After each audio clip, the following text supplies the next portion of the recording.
Welcome to This Podcast is Making Me Thirsty, the number one destination for Seinfeld fans. This is 2 Up and 2 Down. Here's our producer, Chris, to start us All off. right, today's episode is The Pen, a season 3 classic episode. And Tony, we're starting with you with ups. What's your first up here? Pen season 3. I hold this one near and dear, as we all know. Ups were not hard to come by. We'll leave it there.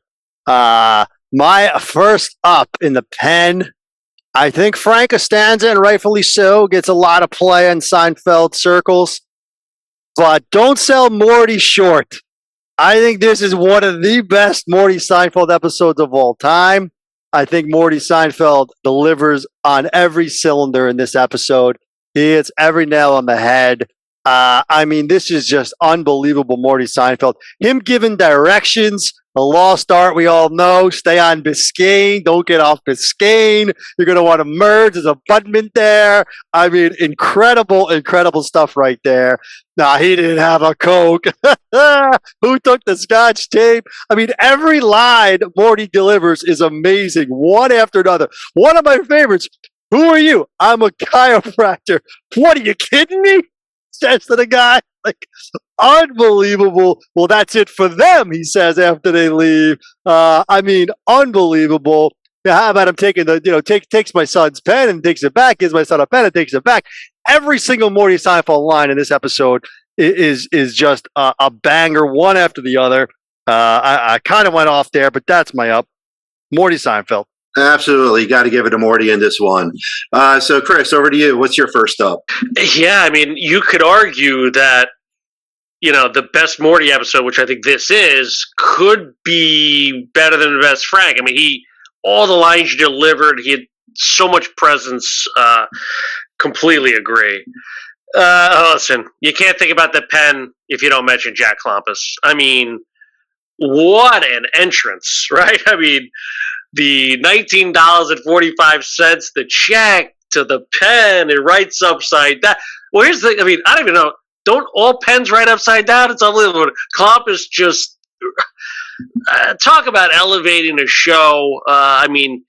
He encompasses that whole Florida vibe.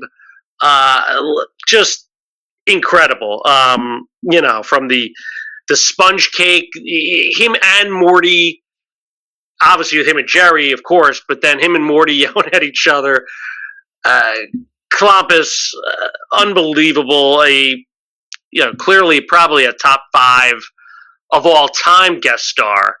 And that could have just been from this episode alone. But he made obviously other returns, as we know. But I'm going to go Klompus for sure. Easy one up there. All right, yeah, good one. I love it when Klompus enters in and he's got the cigar in his mouth too. So he's always walking around with the stogie. Love that. So Chris, Tony, we're going to go back to you. What's your second up? Yes, Klompus, obviously agree there as well. I got plenty written down, as I said. My next up for the Pen is Elaine. This is Elaine's breakthrough episode. Okay, this is episode 20. Up until this point, she hadn't done much. You give her the Van Wyck line, which ended season 2. This is the beginning of season 3. So all we got was a glimpse with the Van Wyck, and now we get her in the Pen. There's no George. There's no Kramer. This is just Elaine and Jerry, and Elaine delivers, obviously with the classic Stella. Even funnier than that, I think, is the astronaut line when they're taking the pictures. She delivers that perfectly. Then you have obviously the back stuff and, the whole thing. Turn the air conditioner on. I'm begging you. Just a great Elaine episode. That's my second up. So, Chris, back to you. What's your second up? Second up, and I feel like, and I know I watched this episode, and I know they do stand up, but it almost felt like there wasn't a lot of the stand up in this. But one of the stand up lines I do like that Jerry delivers in the show, and I feel like I use throughout my life, is when he's talking to Elaine before she's going to bed. It's only 3 days bit. Always love that. Today's over. We have tomorrow. And then we leave on Sunday. It's really only one day. And then he kind of brought that back. So early on, I think Jerry does this a lot later, but it's kind of it feels more forced. This was kind of more natural. It was more of a longer scene, a transition scene, and it really worked. So it's only 3 days bit. Thumbs up. All right, yeah, that was a good routine there. So yeah, this was a great episode for season 3, packed with a lot of good stuff. So I'm interested to hear what you guys have for your downs. And Tony, we're going to go back to you.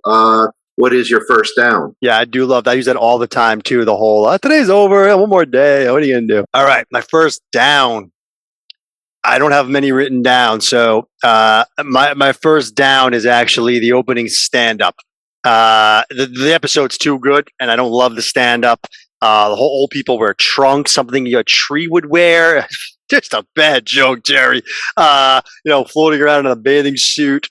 He goes on a little bit on that whole bathing suit thing. Don't love it. I'm finding downs in this episode. We're really nitpicking, but it's early episodes had a lot of stand up, so I got to count it as part of it. Obviously, I think Jerry had a pretty bad set for this opening stand up, so that's my first down. Chris, your first down. What do you have?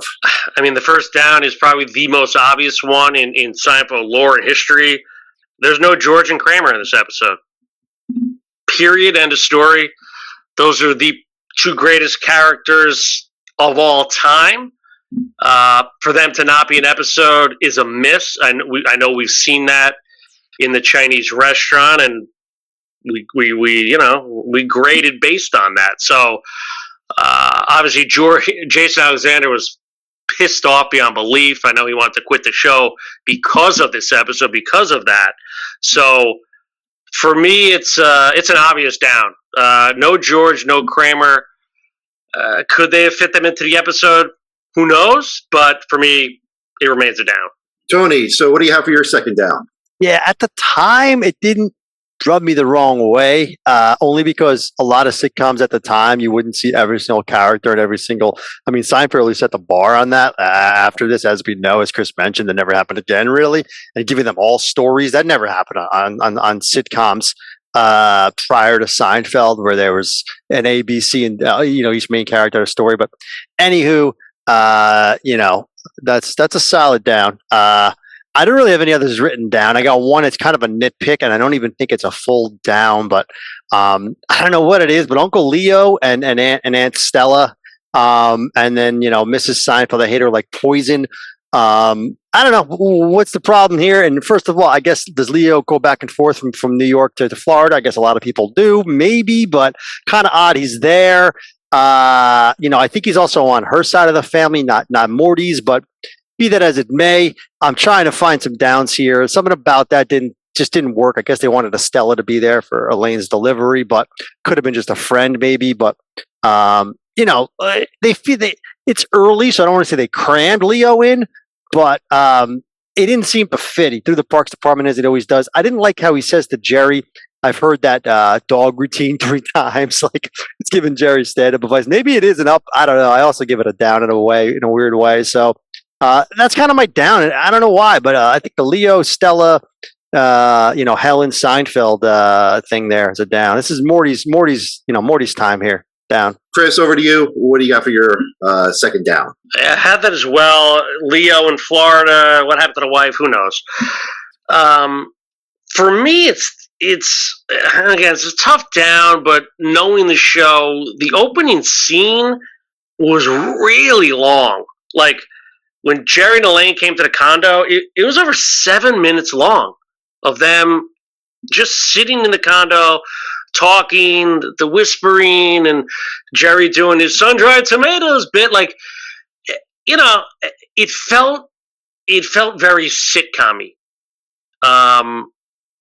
And that's, we've been doing a bunch of these. When it feels sitcom, it just doesn't feel that right. And then boom, it started to move and pick up. I would say the show improved, but that opening scene, the rhythm, it was just really slow. So for me, and I know they were establishing some things, I get it, but it was just a little too much. I think they could have been a little more snappier, if that's a word, with that opening scene. 7 minutes, it's a long time in a 21, 22-minute show. Okay, yeah, good point there. And so now we're going to go over to the grades. And Tony, back to you. What do you give the pen? Yeah, and Chris's point. I mean, yes, is it a little sitcom-y? Yes. Are they establishing things? Yes. This is season 3, early season. This is episode 20 of the whole show. You got to put yourself in that space and watching it and understand that, yes, it's a little sitcom-y, but not as sitcom-y as sitcoms were at the time, if that makes sense. I mean, it was still enough here that it was different. They had to establish what's Elaine and Jerry doing there and his whole I'm setting the record thing, he says. I get that. I get Chris's point, but I also, Morty was my up, and Morty kind of dominated that whole first scene, as it were. Where's the Scotch tape and whatnot.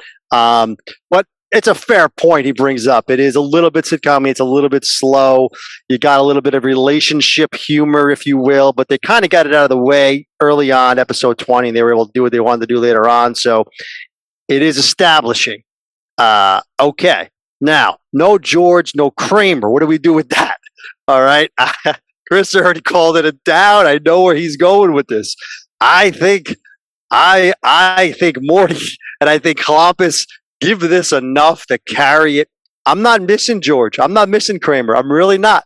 I got enough there with Columbus and Morty going back and forth. They're in Florida. This is what it's all about. Old folks down in Florida. This sets the tone for the rest of their whole show with the two of them, Morty and Helen. Sentimental value with this episode. I mean, it's probably, I would have to, if I had to guess, this is probably the episode I've seen the most, if not the most, up there with them. Anything season 2 and 3 is probably going to be something I've seen 100,000 times. I can't give this thing anything lower than an A+. The pen is an A+ episode. There's no way around it. I'm sorry. It fires on all cylinders. It's perfect. Everything about it's perfect from start to finish. You got Larry David yelling in the background, about Scotch, everything else. I mean, I could do without George and Kramer for an episode. They weren't going to add anything to this one. It's set in Florida. This is a parents-heavy episode. As we mentioned, Morty and Columbus really carry this thing. A+ for the pen. All right. Well, there you have it. A great grade there. A+. Chris, interested to hear what you have for a grade. Wow. But you know what? Doesn't surprise me. Mr. Sentimentality over here knew he was going to go that route. I mean, the funny thing is, for you fans out there, this guy grades the Chinese restaurant, rips that to shreds because there's no Kramer. This episode removes George and Kramer, and it's okay. There was nothing else carrying that episode. This had Columbus and Morty carrying it. I'll tell you what carried that episode. Jerry, George, and Elaine. This episode, Morty carried it, and Columbus agreed. It's not an A+. Now, I have to be consistent, and there's some wild cards. I get that. So this is your wild card. I'm going to give you a pass on this one. But the greatest episodes of all time, as we know, are when all 4 are on all cylinders.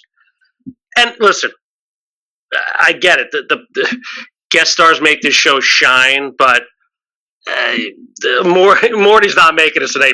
Okay, the chiropractor joke, haha, I get it. The whole thing. I love Morty. I truly, the directions. That's Morty. Nothing better. But I'm sorry. Like, I have to be fair. Like, could George and Kramer played a bit here? Like, I think Kramer could have in the Chinese restaurant potentially. I have 2 grades, but you sway me a little bit. I think Morty deserves some credit here. But here's the thing: the pen's not getting in the A's. Pen's got a B+. So, got to be fair. When 2 of the greatest characters of all time are not in an episode, how do you give it an A? You're nuts. You're nuts.